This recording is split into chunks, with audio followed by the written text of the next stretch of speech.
इस एपिसोड की शुरुआत में हमें जुआंग को दिखाया जाता है जो कि सीक्रेट रिलम के अंदर इधर उधर घूम रहा होता है ताकि उसे डाउ फायर मिले, लेकिन उसे अभी तक कोई भी डाउ फायर नहीं मिली होती। जिसे देखने के बाद जो मुर्गा है वो हमारे जुआंग से कहता है कि जो डाउ फायर है वो डाउ एनर्जी के वजह से मिलती है और हम जितना डाउ एनर्जी के पास जाएंगे उतना ही हमें डाउ फायर मिलने के चांसेस बढ़ जाएंगे। इसलिए हमें उस कल्टिवेटर के टॉम के करीब जाना चाहिए ताकि हमें वहां पर काफी सारी डाउ एनर्जी मिल पाए। लेकिन तभी उनके ऊपर से कोई चीज काफी तेजी के साथ उड़ते हुए चली जाती है, जिसे देखने के बाद जुआंग काफी ज्यादा हैरान हो जाता है और कहता है कि आखिर वो क्या है। लेकिन तभी हमें दिखाया जाता है कि उस चीज के पीछे 3 कल्टिवेटर्स पड़े होते हैं, जिसे देखने के बाद मुर्गा चिल्लाते हुए हमें जुआंग से कहता है कि जल्दी चलो, दाव फायर है। ये सुनने के साथ ही जो जुआंग है वो काफी तेजी के साथ उस दाव फायर के पीछे जाने लगता है। फिर वहां से सीन चेंज होकर हमें उस दाव फायर को दिखाया जाता है जो कि उन 3 कल्टिवेटर से बचकर वहां से भाग रहे होते। तभी वो तीनों कल्टिवेटर अपने अपने टेक्निक का इस्तेमाल करते उस दाव फायर को पकड़ लेते। उस दाव फायर को पकड़ने के बाद वो तीनों लोग काफी ज्यादा खुश हो जाते हैं कि तभी उसके पीछे से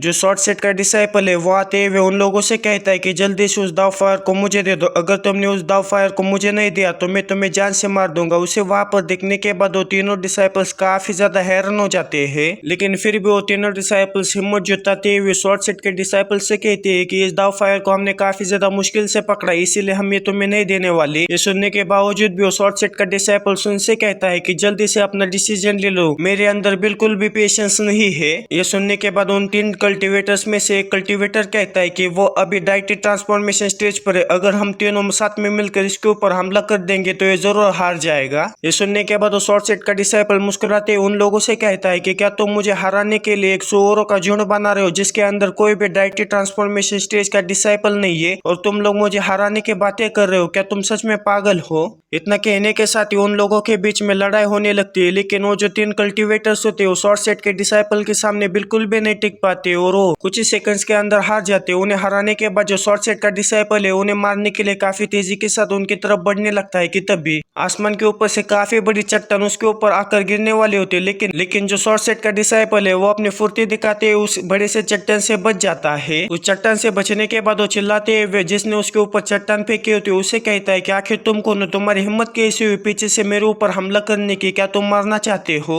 तभी हमें उस चट्टान के ऊपर हमारे जुआंग को दिखाया जाता है जो कि उस शॉर्ट सेट के डिसाइपल से कहता है कि तुम पावरफुल हो इसीलिए तुम कुछ भी कर सकते हो, ऐसी परमिशन तुम्हें किसने दी। ये सुनने के बाद वो शॉर्ट सेट का डिसाइपल हमारे जुआंग से कहता है कि इस दुनिया के अंदर जो स्ट्रांग है उसे ही रिस्पेक्ट दी जाती है और वही इस दुनिया के अंदर रूल्स भी बना सकता है, और आखिर तुम्हारे जैसे कमजोर कल्टिवेटर की हिम्मत कैसे हुई मुझे रोकने की। इतना कहने के साथ वो काफी तेजी के साथ हमारे जुआंग के ऊपर हमला करने के लिए उसकी तरफ बढ़ जाता है, लेकिन हमारा जुआंग काफी आसानी से अपने 2 ही उंगलियों में उस शॉर्ट सेट के डिसाइपल के शॉर्ट को पकड़ते हुए उसे वहीं पर ही तोड़ देता है, जिसे देखने के बाद उस शॉर्ट सेट के डिसाइपल के गोटे मुंह में आ जाते हैं। लेकिन हमारा जुआंग वहीं पर ही रुकता, वो काफी तेजी के साथ आते हुए शॉर्ट सेट के डिसाइपल के ऊपर एक मुक्का मारता है, जिसके वजह से शॉर्ट सेट का डिसाइपल कई सारे पहाड़ों को तोड़ते हुए काफी ज्यादा दूर जाकर गिर जाता है। लेकिन इसी के साथ में उसका जो टोकन होता है वो टूट जाता है, जिसके वजह से वो वहां से टेलीपोर्ट हो जाता है। जुआंग की इतनी ज्यादा पावर देखने के बाद जो तीनों कल्टिवेटर्स होते हैं वो काफी ज्यादा हैरान हो जाते हैं, जल्दी से हमारे जुआंग के पास जाते हैं, उसे रिस्पेक्ट शो करने लगते हैं और उनकी मदद करने के लिए उसका शुक्रिया अदा भी करने लगते हैं। उन्हें शुक्रिया अदा करता हुआ देखकर जुआंग उनसे कहता है कि शुक्रिया अदा करने की कोई भी जरूरत नहीं, बस तुम्हारे पास जो डाव फायर है वो मुझे दे दो। ये सुनने के बाद वो तीनों कल्टिवेटर्स काफी ज्यादा हैरान हो जाते हैं, लेकिन जो कि उन्होंने हमारे जुआंग की पावर देख ली होती है इसीलिए वो हमारे जुआंग के सामने कुछ भी नहीं कर पाते और अपने पास जो दाव फायर है वो हमारे जुआंग को दे देते हैं। उस दाव फायर को लेने के बाद जो मुर्गा होता है वो हमारे जुआंग से कहता है कि जल्दी से उस दाव फायर को छुपा लो ताकि कोई दूसरा इसे ना देख पाए। ये सुनने के बाद जुआंग मुर्गे से कहता है कि आखिर मैं इस तरह की चीज कहाँ पर स्टोर करके रख सकता हूँ। ये सुनने के बाद मुर्गा हमारे जुआंग से कहता है कि तुम इसे अपने स्टोरेज रिंग के अंदर स्टोर करके रख सकते हो। ये सुनने के बाद हमारा जुआंग पूरा सदमे में चला जाता है। हमारे जुआंग को कुछ भी ना बोलता हुआ देखकर उसे सदमे में देखने के बाद हमारे मुर्गा को यह पता चल जाता है कि हमारे जुआंग के पास स्टोरेज रिंग नहीं, इसलिए वो कंफर्म करने के लिए हमारे जुआंग से कहता है कि क्या तुम्हारे पास स्टोरेज रिंग नहीं है। ये सुनने के बाद जुआंग उसे कहता है कि हाँ मेरे पास स्टोरेज रिंग नहीं है, और साथ ही में वो अपने मन में कहता है कि मेरे पास किसी भी तरह की स्पिरिचुअल एनर्जी नहीं है, इसलिए मैं उस तरह की चीजों का इस्तेमाल नहीं कर सकता।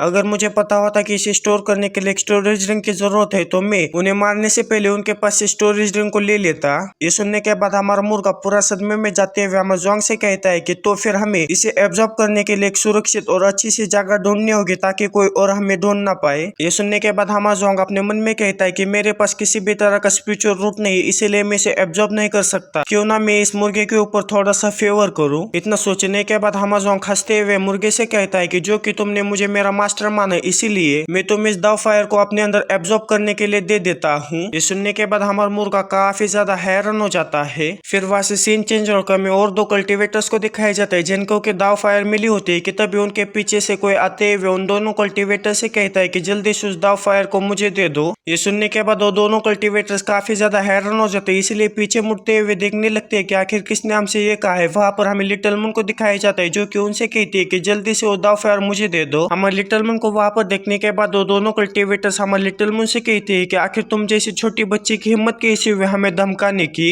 उस कल्टिवेटर की ये बात सुनने के बाद हमारे लिटिल मून काफी ज्यादा गुस्सा हो जाते और काफी तेजी के साथ आते उस कल्टिवेटर को पीटने लगते। उसे इस तरह से अपने साथी को पीटता हुआ देखकर जो दूसरा कल्टिवेटर है वो काफी ज्यादा हैरान हो जाता है और कहता है कि इसकी जो स्ट्रेंथ है वो कुछ ज्यादा ही है। फिर हमें उस पहले वाले कल्टिवेटर को दिखाया जाता है जो कि हमारे लिटिल मून के हमले से किसी तरह से अपने आप को संभाल लेता है और फिर वो अपने किसी टेक्निक का इस्तेमाल करने लगता है कि तभी पीछे से हमारे लिटिल मून आते हुए अपने 1000 एयर किल टेक्निक का इस्तेमाल करते हुए उसके पिछवाड़े में उंगली करने लगती है, जिसके वजह से उस कल्टिवेटर की हालत काफी ज्यादा खराब होती है कि फिर वो अपनी किक एक्सरसाइज का इस्तेमाल करती है उस कल्टिवेटर को और भी बुरी तरह से पीटने लगती है। और हमारे लिटिल मून के हाथ से मार खाने की वजह से उनका जो टोकन है वो भी टूट जाते हैं, जिसके वजह से वो भी सीक्रेट रियलम के अंदर से टेलीपोर्ट होते हुए बाहर निकल जाते हैं। उन दोनों की इतनी बुरी हालत देखने के बाद वहां पर जितने भी लोग हैं काफी ज्यादा हैरान हो जाते हैं और कहते हैं कि इस बार के जो डिसाइपल्स है वो काफी तेजी के साथ सीक्रेट रियलम के अंदर से बाहर निकल रहे। क्या ये सब उन 4 जीनियसेस की वजह से हो रहा है जिन्होंने की इस कॉम्पिटिशन के अंदर पार्टिसिपेट किया है, वही इन सारे डिसाइपल को हराते हुए उन्हें सीक्रेट रियलम के अंदर से बाहर भेज रहे हैं। ये सुनने के बाद जो एग्जामिनर होते हैं वो वहां पर खड़े हुए लोगों से कहते हैं कि इस साल सिर्फ साउथर्न रीजन के ही जीनियसेस इस कॉम्पिटिशन के अंदर पार्टिसिपेट नहीं कर रहे, बल्कि बाकी के जो रीजन है उसके अंदर से भी कुछ जीनियसेस अपने ट्रेनिंग करने के लिए इस कॉम्पिटिशन में पार्टिसिपेट कर रहे हैं। वो एग्जामिनर ये सब कह रहे होते हैं कि तभी एक और डिसाइपल वहां पर टेलीपोर्ट होकर आ जाता है, जिसे देखने के बाद उनमें से एक एल्डर काफी ज्यादा हैरान हो जाता है और कहता है कि ये तो हाउटियान सेट का डिसाइपल है जो कि 36 सेट में से 3rd रैंक पर आता है। ये तो युआन तियानजिंग है जो कि डायरेक्ट ट्रांसफॉर्मेशन स्टेज पर है और जो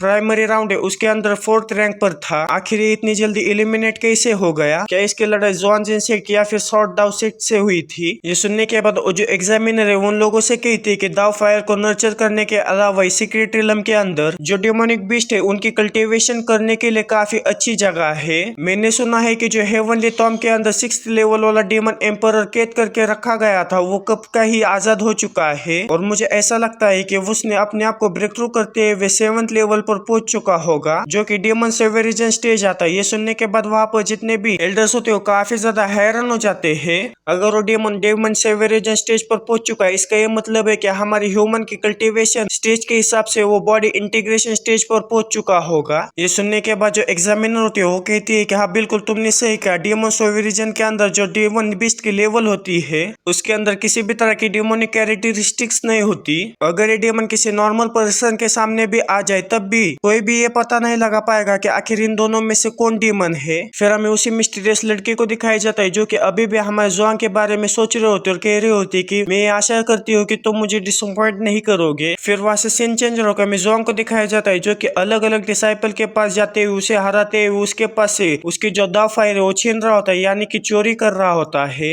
और इतने सारे डिसाइपल को हराने के बाद हमारा जुआन का सामना फिर से एक शॉर्ट दाव सेट के डिसाइपल से हो जाता है। वहीं पर भी हमारा जुआन उसकी काफी बुरी हालत कर देता है। जुआन कितना ज्यादा स्ट्रॉन्ग देखने के बाद जो शॉर्ट दाव सेट का डिसाइपल होता है वो कह रहा होता है कि आखिर मैंने साउथर्न रीजन के अंदर इस पहले इसका नाम क्यों नहीं सुना था, आखिर ये कितना ज्यादा स्ट्रॉन्ग है। फिर हमारा जुआन शॉर्ट दाव सेट के डिसाइपल से कहता है कि जल्दी से तुम्हारे पास जो स्टोरेज रिंग है और तुम्हारे पास जो दाव फायर है वो मुझे दे दो। लेकिन वो जो शॉर्ट दाव सेट का डिसाइपल है वो हमारा जुआन के ऊपर ध्यान न देते हुए अपने पास से एक फायर सिग्नल को बाहर निकालते हुए आसमान में एक सिग्नल को भेज देता है। लेकिन उस डिसाइपल को सिग्नल को भेजता हुआ देखकर हमारा जुआन कुछ भी नहीं समझ पाता, इसीलिए उस डिसाइपल से कहता है कि आखिर तुम दिन दहाड़े इस तरह से फायरवर्क्स यानी कि इस तरह से पटाखे क्यों फोड़ रहे हो। ये सुनने के बाद वो डिसाइपल मुस्कुराते हुए अपने मन में कहता है कि शॉर्ट दाव सेट का एक सीक्रेट रेस्क्यू सिग्नल भेजने का तरीका है, जैसे ही मेरे सीनियर्स इस रेस्क्यू सिग्नल को देख लेंगे वैसे वो काफी तेजी के साथ मेरी तरफ मुझे बचाने के लिए यहाँ पर आ जाएंगे। इतना कहने के बाद वो जो शॉर्ट दाव सेट का डिसाइपल है वो भी काफी तेजी के साथ वहां से भागने लगता है,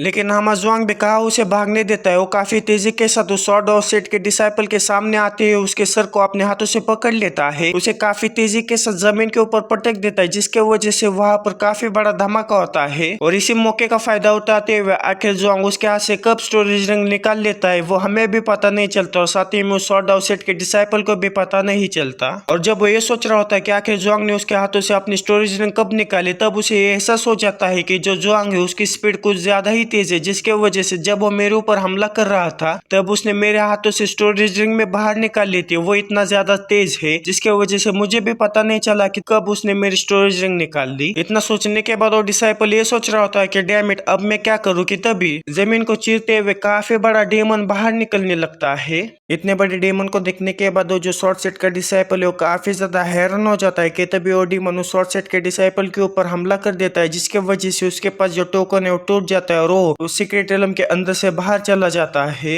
लेकिन हमारा जोंग पीछे हटते हुए इतने बड़े डेमन को देखने के बाद वो कहता है कि आखिर इस सीक्रेट रियलम के अंदर इतना बड़ा डेमन कैसे हो सकता है। ये सुनने के बाद वो मुर्गा हमारे जोंग से कहता है कि ऐसा लगता है कि जो डेमोनिक बीस्ट है वो सीक्रेट रियलम बनने से पहले से यहाँ पर है, और जब यहाँ पर सीक्रेट रियलम बना तभी सीक्रेट रियलम के अंदर की जो स्पिरिचुअल एनर्जी है उसे कंटिन्यूसली एब्जॉर्ब करने की वजह से वो इतना बड़ा बना होगा। और इसके ऑरा को देखते हुए मुझे ऐसा लगता है कि डेमन एम्परर के पीक पर है। हमारा मुर्गा हमारे जोंग को ये सब बता रहा होता है कि तभी वो डेमन अपने टेंटिकल का इस्तेमाल करते हुए हमारे जोंग के ऊपर हमला कर देता है, लेकिन हमारा जोंग भी उछलते हुए उसके हमले से काफी आसानी से बच जाता है। उस डेमन के हमले से बचने के बाद हमारा जोंग मुस्कुराते हुए अपने मन में कहता है कि जब से मेरा लेवल अप हुआ है और जब से मैं एडवांस ट्रेनिंग स्टेज पर पहुंचा हूं तब से मैंने अपनी स्किल्स को किसी के ऊपर भी टेस्ट नहीं किया। अब मुझे ऐसा कोई मिला है जिसके ऊपर मैं अपने स्किल्स को आजमा सकता हूँ। और जब हमारा जोंग ये सब सोच रहा था तब हमारा मुर्गा वहां से काफी तेजी के साथ दौड़ते हुए हमारे जोंग से कहता है कि इसको हराने के बावजूद भी हमें इस राउंड में कोई भी एक्स्ट्रा पॉइंट्स नहीं मिलेंगे, इसीलिए इससे लड़ने का कोई भी फायदा नहीं है, चलो यहाँ से चलते हैं। लेकिन जब वो पीछे मुड़कर देखता है तो काफी ज्यादा हैरान हो जाता है, क्योंकि हमारे जोंग ने पहले उस डेमन के ऊपर हमला कर दिया होता है। और मुर्गे के भागने के बाद सुनने के बाद हमारा जोंग उस मुर्गे से कहता है कि क्या तुम इन टेंटिकल्स को नहीं खाना चाहते। हालांकि मैंने अगर इस 6 लेवल डेमन एम्परर को एब्जॉर्ब किया तो वो मेरी स्ट्रेंथ को काफी अच्छी तरह से रिस्टोर कर पाएगा, और साथ ही में मेरी जो बॉडी की स्ट्रेंथ है वो भी काफी ज्यादा बढ़ जाएगी। और अगर मुझे इसे हराना है और इसे मार डालना है तो मुझे जल्द से जल्द इसे हराना होगा ताकि कोई दूसरा आकर इसका एडवांटेज ना उठा पाए। लेकिन तभी हमें उस डेमन को दिखाया जाता है जो कि अपने टेंटिकल का इस्तेमाल करते हुए हमारे जोंग के ऊपर हमला कर देता है। उसका हमला हमारे जोंग को लग भी जाता है, लेकिन हमारा जोंग उस टेंटिकल के ऊपर एक पंच मारता है जिसके वजह से उस टेंटिकल के चिथड़े चिथड़े उड़ जाते हैं। और इधर से हमारा मुर्गा भी अपनी रियल बॉडी में आते हुए अपने ब्लैक थंडर का इस्तेमाल करते हुए उस बड़े से डेमन के ऊपर हमला कर देता और कहता है कि ऐसा लगता है कि ये जो 6th लेवल वाला डेमन एम्परर है वो अभी तक डेवलप नहीं हुआ है, ये काफी ज्यादा अच्छी बात है। हमारे मुर्गे को इस तरह से उसके ऊपर हमला करता हुआ देखकर हमारा जोंग काफी ज्यादा गुस्सा हो जाता है, क्योंकि जोंग अकेले उस इतने बड़े डेमन को हराना चाहता था, इसीलिए वो उस मुर्गे से कहता है कि मेरे बीच में मत आओ। ये सुनने के बाद वो जो ब्लैक फिनिक्स है वो फिर से अपने मुर्गे के बॉडी में चला जाता है और वो अपने मन में कहता है कि इससे कोई भी फर्क नहीं पड़ता कि आखिर यहाँ पर क्या होगा, मैं तो सिर्फ पीछे बैठकर इसे एंजॉय करूंगा। लेकिन तभी हमें उस डेमन को दिखाया जाता है जो कि अपने टेंटिकल्स का इस्तेमाल करते हुए हमारे जोंग को अपने अंदर जकड़ लेता है। जोंग को टेंटिकल्स के अंदर जकड़ने की वजह से जो जोंग वो अपनी पूरी तरह से स्ट्रेंथ का इस्तेमाल नहीं कर पा रहा होता है, जिसके वजह से वो काफी ज्यादा झटपटा रहा होता है। हमारे जोंग को इस तरह से करता हुआ देखकर जो मुर्गा है वह हमारे जोंग से कहता है कि क्या तुम्हें मदद चाहिए, तुम सिर्फ मुझे कहो, मैं तुम्हारी मदद कर दूंगा। तभी हमें उस डेमन को दिखाया जाता है जो कि अपने मुंह के अंदर काफी सारी स्पिरिचुअल एनर्जी को गैदर करने लगता है ताकि वो हमारे जोंग के ऊपर काफी ज्यादा पावरफुल हमला करे। उस डेमन को एनर्जी इकट्ठा करता हुआ देखकर जोंग अपनी आंखें बंद कर लेता और कहता है कि मुझे ऐसा लगता है कि मुझे वही टेक्निक का इस्तेमाल करना होगा। इतना कहने के बाद जोंग अपने सिस्टम के स्पेस में जाते हुए उस टेक्निक के बारे में काफी कुछ बताने लगता है जो कि हमारे किसी भी काम का नहीं है। इसीलिए मैं शॉर्ट में तुम्हें बताता हूँ कि कॉन्सेंट्रेट करते हुए अपनी बॉडी की पूरी स्ट्रेंथ को अपने हाथों में लेकर आते हुए काफी ज्यादा जोरदार मुक्का मारने से जो सामने वाला अपोनेंट है उसके ऊपर काफी ज्यादा गहरा इफेक्ट पड़ेगा, यहाँ तक कि वो बाहर भी जा सकता है। इतना कहने के बाद जोंग उस टेंटिकल के ऊपर अपना जोरदार हमला कर देता है जिसके वजह से उस टेंटिकल के चितड़े चितड़े उड़ जाते हैं, जिसके वजह से जो डेमन है उसको भी काफी ज्यादा तकलीफ होने लगती है, जोर जोर से चिल्लाने लगता है। लेकिन फिर भी वो समय न गवाते हुए अपने दूसरे टेंटिकल से हमारे जोंग के ऊपर हमला कर देता है। लेकिन हमारा जोंग भी कहाँ पीछे रहने वाला है, वो भी काफी तेजी के साथ जाते हुए उस टेंटिकल के ऊपर भी हमला करते उस टेंटिकल के भी चितड़े चितड़े उड़ा देता है, जिसके वजह से वो डेमन और भी ज्यादा जोर से चिल्लाने लगता है। लेकिन फिर भी वो डेमन अपने किसी टेक्निक के इस्तेमाल करते हुए अपने टेंटिकल को फिर से रीजनरेट कर देता है और अपने उसे रीजनरेट किए हुए टेंटिकल का इस्तेमाल करते हुए वो डेमन हमारे जोंग के ऊपर हमला कर देता है और हमला हमारे जोंग को लग भी जाता है, जिसके वजह से हमारा जोंग खिसकते हुए काफी ज्यादा दूर चला जाता है। उस डेमन को इतने जल्दी अपने टेंटिकल को रिकवर करता हुआ देखकर वो जो मुर्गा है काफी ज्यादा हैरान हो जाता है। जोंग से कहता है कि ऐसा लगता है कि उसकी जो रिकवरी एबिलिटी है वो कुछ ज्यादा ही स्ट्रांग है और मुझे ऐसा लगता है कि उसे हराने का सिर्फ एक ही रास्ता है, तो मैं उसकी जो सोल है उसे डिस्ट्रॉय करना होगा। ये सुनने के बाद हमारा जोंग काफी ज्यादा हैरान हो जाता है। फिर वो मुर्गा हमारा जोंग से कहता है कि 6th लेवल वाला डेमन एम्परर के कल्टीवेशन होती है वो ह्यूमन के कल्टीवेशन स्टेज के मुताबिक वो डाइटी ट्रांसफॉर्मेशन का कल्टीवेटर माना जा सकता है, जिसके वजह से जो डेमन है वो अपनी सोल को रिफाइन करता है, जिसके वजह से उसकी जो सोल है वो काफी ज्यादा स्ट्रांग बन जाती है। अगर तुम्हें किसी 6th लेवल वाले डेमन एम्परर को हराना है तो तुम्हें उसकी सोल को डिस्ट्रॉय करना होगा। अगर तुमने उसकी सोल को डिस्ट्रॉय कर दिया तब उस 6th लेवल वाले डेमन एम्परर को मरा हुआ समझा जा सकता है। ये सुनने के साथ हमारा जोंग काफी तेजी के साथ उस डेमन के ऊपर हमला करने के लिए उसकी तरफ बढ़ जाता है, लेकिन तभी वो डेमन भी अपने टेंटिकल्स का इस्तेमाल करते हुए हमारा जोंग के ऊपर हमला कर देता है। लेकिन हमारा जोंग भी अपनी फिश टेक्निक का इस्तेमाल करते हुए जो डेमन के सारे टेंटिकल्स थे उन्हें तोड़ देता है और काफी तेजी के साथ उस डेमन को मारने के लिए उसकी तरफ बढ़ जाता है। जोंग को फिजिकल अटैक करता हुआ देखकर मुर्गा काफी ज्यादा हैरान हो जाता है। जोंग से कहता है कि तुम्हारे फिजिकल अटैक से उस डेमन के सोल को कोई भी फर्क नहीं पड़ेगा, लेकिन हमारा जोंग कहा किसी की बात सुनने वाला था। वो काफी ज्यादा जोरदार हमला उस डेमन के ऊपर कर देता है, जिसके वजह से उस डेमन के चिथड़े उड़ जाते हैं। लेकिन उस डेमन के चिथड़े उड़ता हुआ देखकर भी हमारे मुर्गा के ऊपर कोई भी रिएक्शन नहीं होता, बल्कि वो जोंग से कहता है कि इससे कोई भी फर्क नहीं पड़ेगा। वो जो डेमन है वो अपनी सोल का इस्तेमाल करते हुए फिर से अपने आप को रीजनरेट कर देगा। लेकिन कुछ समय गुजरने के बावजूद भी वो जो डेमन है वो अपने आप को रीजनरेट नहीं करता, जिसे देखने के बाद वो मुर्गा पूरा सदमे में जाते हुए कहता है कि आखिर यहाँ पर ये सब क्या हो रहा है। आखिर वो डेमन एम्पर अपने आप को फिर से क्यों नहीं रीजनरेट कर पा रहा है। जरा रुको, मुझे तो उस डेमन एम्पर का ऑरा भी महसूस नहीं हो रहा है। क्या इसका ये मतलब है कि ये सुनने के बाद जोंग उस मुर्गे से कहता है कि ऐसा लगता है कि वो मारा जा चुका है। ये सुनने के बाद वो मुर्गा काफी ज्यादा हैरान हो जाता है और अपने मन में कहता है कि इसने अभी जो पंच मारा वो इतना ज्यादा पावरफुल था कि उसने उस डेमन के सोल को भी डिस्ट्रॉय कर दिया। क्या ऐसा हो सकता है कि उसने अभी जो उस डेमन के ऊपर जो मुक्का मारा वो कोई फिजिकल अटैक नहीं था, बल्कि उसकी कोई सीक्रेट टेक्निक थी, जिसके वजह से वो उस डेमन के सोल को डिस्ट्रॉय करने में कामयाब रहा। इतना सोचने के बाद मुर्गा खांसते हुए हमारे जोंग से कहता है कि जो डेमन एम्परर है अभी मारा गया, जिसके वजह से उसकी जो एनर्जी है वो अभी तक उसके अंदर होगी, इसीलिए तुम्हें उसके एनर्जी को एब्जॉर्ब करना होगा ताकि तुम्हारी जो कल्टीवेशन है वो इम्प्रूव हो जाए। ये सुनने के बाद जोंग कुछ सोचने लगता और कहता है कि क्या इसे ऑब्जर्व करना होगा। तभी जोंग उस मुर्गे से कहता है कि जल्दी से मेरे लिए आग जला और उसके ऊपर ये जो डेमन है उसके टेंटिकल्स को ग्रिल करो। ये सुनने के बाद वो मुर्गा काफी ज्यादा हैरान हो जाता है। तभी जोंग उस मुर्गे से कहता है कि मेरी जो कल्टीवेशन करने की मेथड है वो थोड़ी सी स्पेशल है, मैं इसके मीट और ब्लड को खाकर मैं अपने आप को इनहेंस कर सकता हूँ। ये सुनने के बाद वो मुर्गा ये सोचने लगता है कि इस आदमी के पास काफी सारे सीक्रेट्स है। फिर हमें कुछ समय बाद का सीन दिखाया जाता है जहाँ पर हमारा जो जोंग है उस डेमन के टेंटिकल को खा रहा होता है और साथ ही में जो हमारा मुर्गा है उसे जो जोंग ने डाउ फायर दी होती है उसे ऑब्जर्व कर रहा होता है। और जैसा कि हमारे जोंग ने सोचा होता है उस टेंटिकल को खाने की वजह से उसे काफी ज्यादा पॉइंट्स मिल रहे होते हैं, साथ ही में उसके जो फिजिकल बॉडी की इंप्रूवमेंट है वो भी काफी ज्यादा बढ़ रही होती है। और हमारा जोंग उस टेंटिकल को खाते हुए अपने फिजिकल एट्रीब्यूट को बढ़ा रहा ही होता है कि तभी हमारे जोंग के ऊपर कोई काफी ज्यादा पावरफुल हमला कर देता है। लेकिन उस हमले का एहसास हमारे जोंग और हमारे मुर्गे को लग जाता है, जिसके वजह से वो दोनों उस हमले से काफी आसानी से बच जाते हैं।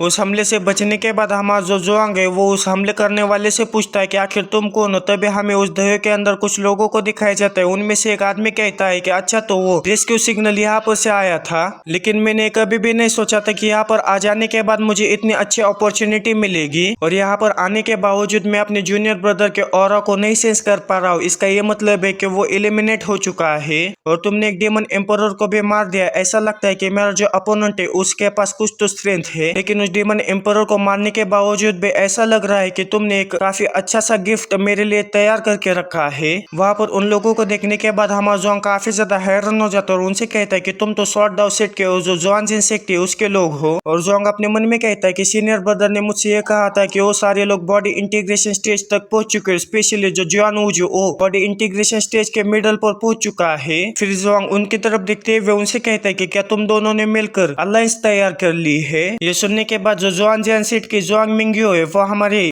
जोंग से कहती है कि तुम्हें कोई गलत फहमी हुई है, फाइटिंग करने की वजह से मैं काफी ज्यादा थक चुकी थी और ये लोग मुझे रास्ते में मिल गए, इसीलिए मैं इनके साथ यहाँ पर आ गई। फिर जो जुआन उजे वो हमारे जोंग से कहता है कि अब ये 6th लेवल वाला डेमन एम्परर हमारा है और जहाँ तक तुम्हारी बात है तुम अब नर्क में जाओगे। इतना कहने के बाद वो काफी तेजी के साथ हमारे जोंग के पीछे आ जाता है। उसे इतने तेजी के साथ अपने पीछे आता हुआ देखकर हमारा जोंग काफी ज्यादा हैरान हो जाता है। जैसे हमारा जोंग पीछे मुड़ता है वैसे जो जियांग वूजू है वह हमारे जोंग के ऊपर काफी ज्यादा फैटल यानी कि काफी ज्यादा पावरफुल पावरफुल गहरा हमला कर देता है, जिसके वजह से हमारा जुआंग काफी ज्यादा जख्मी हो जाता है। इतने अचानक से हुए हमले को देखने के बाद हमारा जुआंग और हमारा मुर्गा काफी ज्यादा हैरान हो जाते हैं और हमारे मुर्गे को ये पता चल जाता है कि हमारा जुआंग कुछ ज्यादा ही इंजर्ड है, इसीलिए वो काफी तेजी के साथ आते हुए हमारे जुआंग को पकड़कर वहां से लेकर जाने लगता है। हमारे जुआंग के ऊपर इतना ज्यादा पावरफुल हमला करने के बावजूद भी वो एलिमिनेट नहीं हुआ है। ये देखने के बाद जो जियान उजी है वो काफी ज्यादा हैरान हो जाता है। फिर वो उन्हें पकड़ने के लिए उनके पीछे जाने वाला होता है कि तभी उसका साथी उसके पास आते हुए उसे रोक देता है और उससे कहता है कि अगर हमने जल्द से जल्द इस डेमन एम्परर के अंदर उसकी जो एनर्जी उसे एब्जॉर्ब नहीं किया तो एनर्जी पूरी तरह से खत्म हो जाएगी और वैसे भी आधे मरे हुए आदमी के पीछे जाने का कोई भी फायदा नहीं है। ये सुनने के बाद जियान उजी कहता है कि मेरे इतने पावरफुल हमले को देखने के बाद मुझे ऐसा लगता है कि वो ज्यादा देर तक यहाँ पर नहीं रुकेगा, जल्दी उसका जो टोकन है वो ट्रिगर करते हुए उसे इस राउंड से बाहर फेंक देगा। इतना कहने के बाद उजी जियांगजिन से कहता है कि क्या तुम भी यहाँ पर आकर इस डेमन एम्परर के अंदर से एनर्जी को एब्जॉर्ब करना चाहती हो। ये सुनने के बाद जियांगजिन अपने मन में कहती कि इस समय पर मैं दोनों के साथ नहीं लड़ सकती और वैसे भी मैंने उस लड़के के पास से दाव फायर के ऑरा को सेंस किया था, इसलिए मुझे उसके ही पीछे जाना चाहिए। इतना कहने के बाद वो काफी तेजी के साथ हमारे जुआंग के पीछे निकल जाते हैं। फिर वहां से सीन चेंज होकर हमें जुआंग को दिखाया जाता है, जिससे कि हमारा ब्लैक फिनिक्स वहां से लेकर जा रहा होता है। जाते हुए ब्लैक फिनिक्स हमारे जुआंग से कहता है कि तुम्हारी जो फिजिकल बॉडी है कुछ ज्यादा ही स्ट्रांग है, तुमने अपने अपोनेंट जो कि बॉडी इंटीग्रेशन स्टेज के मिडल पर है उसके शॉट का डायरेक्ट हमला अपने ऊपर ले लिया, फिर भी तुम एलिमिनेट नहीं हुए हो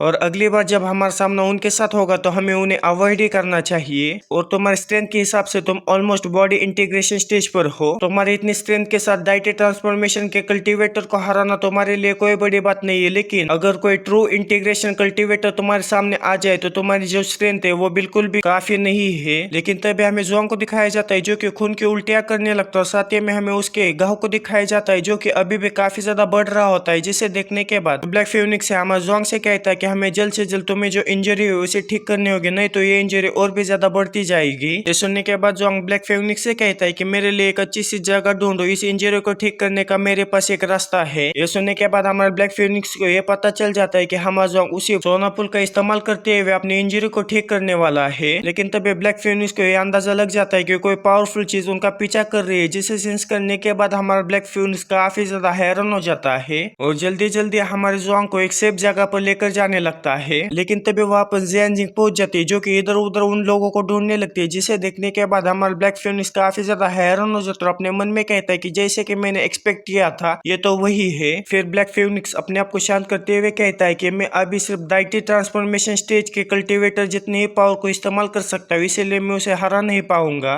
फिर वो ब्लैक फिनिक्स एक जगह पर रुकते हुए कहता है कि जरूर उसने मेरे ऑरा को सेंस किया होगा, जिसकी वजह से वो मुझे ट्रैक करते हुए यहाँ पर आई होगी। लेकिन मैंने अपने ऑरा को दबाने के लिए काफी ज्यादा कोशिश की थी ताकि वो मुझे डिटेक्ट न कर पाए, लेकिन मुझे ऐसा लगता है कि उसने अपने सेंस को काफी अच्छी तरह से कल्टीवेट किया है। लेकिन मैं एक एंशिएंट ब्लैक फिनिक्स हूँ, जहाँ पर स्पिरिचुअल पावर को कंट्रोल करने की बात आती है वहाँ पर मैं तुम्हारा एंसेस्टर हूँ। इतना कहने के बाद ब्लैक फिनिक्स अपने ऑरा को पूरी तरह से छुपा लेता है। अचानक से सेंस किया हुआ ऑरा गायब होता हुआ देखकर जो जियांगजिन है वो काफी ज्यादा हैरान हो जाती है और कहती है कि अचानक से जितना भी ऑरा मैं सेंस कर रही थी वो पूरी तरह से गायब हो चुका है और आखिरी बार मैंने उस ऑरा को इसी जगह पर सेंस किया था। ऐसा लगता है कि मुझे इस जगह को पूरी तरह से डिस्ट्रॉय करना होगा ताकि वो यहाँ से भाग ना पाए। इतना कहने के बाद जो जियांगजिन है वो अपने हाथों में एनर्जी इकट्ठा करते वहां पर की जगह को डिस्ट्रॉय करने के लिए तैयार हो जाती है। उसे इस तरह से करता हुआ देखकर हमारा ब्लैक फिनिक्स काफी ज्यादा हैरान हो जाता है और कहता है कि क्या वो सच में इस जगह को पूरी तरह से डिस्ट्रॉय करने वाली है। इतना कहने के बाद जो ब्लैक फिनिक्स है वो हमारे जुआंग के पास से उसकी स्टोरेज रिंग निकालते हुए उसके अंदर से जो दाव फायर है उसे बाहर निकाल लेता है ताकि उस दाव फायर का इस्तेमाल करते हुए जो जियांगजिन है उसका ध्यान भटका सके। और जैसे वो दाव फायर उस स्टोरेज रिंग में से आजाद होती है वैसे वो दाव फायर काफी तेजी के साथ उड़ते हुए वहां से जाने लगती है, जिसे हमारे जियांगजिन भी नोटिस कर लेती है और वो भी काफी तेजी के साथ उस दाव फायर को पकड़ने के लिए उसके पीछे चले जाती है। जियांगजिन को वहां से जाता हुआ देखकर हमारा ब्लैक फिनिक्स एक राहत की सांस लेते हुए कहता है कि आखिरकार मैं उसे यहाँ से दूर भेजने में कामयाब रहा। वो राहत की सांस ले ही रहा होता है कि तभी जो जियांगजिन है वो काफी तेजी के साथ वहां पर चले आते और साथ ही में उसने उस दाव फायर फायर को भी पकड़ लिया होता है। उसे वहां पर देखने के बाद हमारा ब्लैक फिनिक्स और भी ज्यादा हैरान हो जाता है। फिर जो जुआन जिन है वो कहती है कि तुम इस तरह की चीजें करते हुए मेरा ध्यान भटकाना चाहते हो, लेकिन तुम इसमें कभी भी कामयाब नहीं हो सकते क्योंकि मेरा ध्यान भटकाना इतना भी आसान नहीं है। ये सुनने के बाद हमारा ब्लैक फिनिक्स काफी ज्यादा हैरान हो जाता है और कहता है कि धत तेरी की, अब मैं क्या करूं। फिर हमें जुआन जिन को दिखाया जाता है जो कि फिर से एक फॉर्मेशन को तैयार करते हुए हमारे ब्लैक फिनिक्स से कहती है कि चलो देखते हैं कि आखिर तुम कहाँ पर छुपे हुए हो। इतना कहने के बाद जो जुआन जिन है वो अपने फॉर्मेशन का इस्तेमाल करते हुए जगह को डिस्ट्रॉय करने लगती है, जिसे देखने के बाद हमारा ब्लैक फिनिक्स काफी ज्यादा हैरान हो जाता है और डरते हुए कहता है कि इस औरत ने तो यहाँ पर तबाही मचा के रखी है। फिर जो जुआन है ब्लैक फिनिक्स से कहता है कि मेरे लिए कुछ समय निकालो। ये सुनने के बाद ब्लैक फिनिक्स काफी ज्यादा हैरान हो जाता है। जुआन से कहता है कि क्या तुम यही पर अपने आप को हिल करने के बारे में सोच रहे हो। ये सुनने के बाद जुआन मुस्कुराते हुए ब्लैक फिनिक्स से कहता है कि वो हमें अभी या फिर बाद में ढूंढ ही लेगी, अगर हम उसके हाथ में लग जाएंगे तो हम डेफिनेटली हार जाएंगे।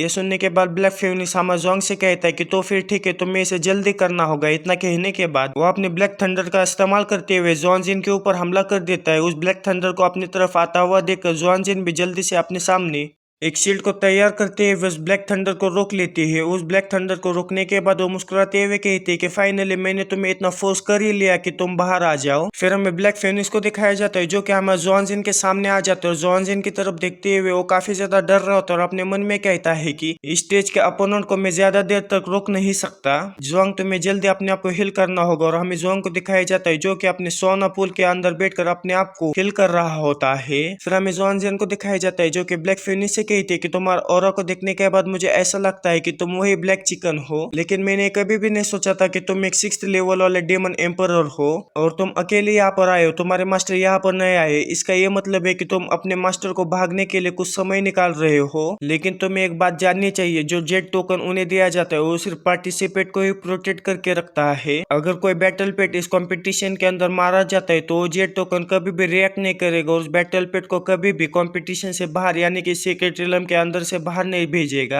ये सुनने के बाद वो ब्लैक फिनिक्स काफी ज्यादा डर जाता है, लेकिन वो ब्लैक फिनिक्स अपने डर को जुआन जिन को नहीं दिखाता, बल्कि वो अपने हाथों में ब्लैक थंडर को इकट्ठा करते हुए जुआन जिन से कहता है कि तुम जैसे छोटी कल्टीवेटर को मैं अकेला ही हरा सकता हूँ। ये सुनने के बाद जो जुआन जिन है वो मुस्कुराने लगते और मुस्कुराते हुए हमारे ब्लैक फिनिक्स से कहते कि सबसे पहले मैंने जो हमला किया था, क्या तुम्हें सच में ऐसा लगता है कि वो एक मामूली हमला था? नहीं। ये सुनने के बाद ब्लैक फिनिक्स काफी ज्यादा हैरान हो जाता है कि तभी जुआन जिन हमारे ब्लैक फिनिक्स से कहती कि जब मेरा हमला यहाँ पर टकराया था तब मैंने यहाँ पर एक फॉर्मेशन को सेटअप करके रखा था और जैसे तुम मेरे सामने आए वैसे वो फॉर्मेशन एक्टिवेट हो चुका है, अब तुम्हारा काम खत्म हो जाएगा छोटे से चिकन। उसके इतने कहने के साथ हमारे ब्लैक फिनिक्स के बॉडी के ऊपर काफी बड़ा धमाका होता है, जिसकी वजह से हमारा ब्लैक फिनिक्स काफी ज्यादा इंजर्ड होता है और काफी तेजी के साथ नीचे गिरने लगता है। फिर जो जुआन जिन है वो काफी तेजी के साथ हमारे ब्लैक फिनिक्स की तरफ बढ़ते हुए उससे कहती है कि अब तुम्हारा डेमन कोर, तुम्हारा डेमन फ्लैश और तुम्हारा जो ब्लड है वो सिर्फ मेरा है। जुआन जिन को अपनी तरफ बढ़ता हुआ देखकर जो ब्लैक फिनिक्स है अपने ब्लैक फायर का इस्तेमाल करते हुए जुआन जिन के ऊपर हमला कर देता है, लेकिन जो जुआन जिन है वो सिर्फ अपने एक ही हाथों से उस ब्लैक फायर को रिफ्लेक्ट कर देती है। उसे इतने आसानी से अपने ब्लैक फायर को रिफ्लेक्ट करता हुआ देखकर हमारा ब्लैक फिनिक्स अपने मन में कहता है कि सब कुछ खत्म हो गया, मैं अपनी स्ट्रेंथ को इस्तेमाल नहीं कर सकता।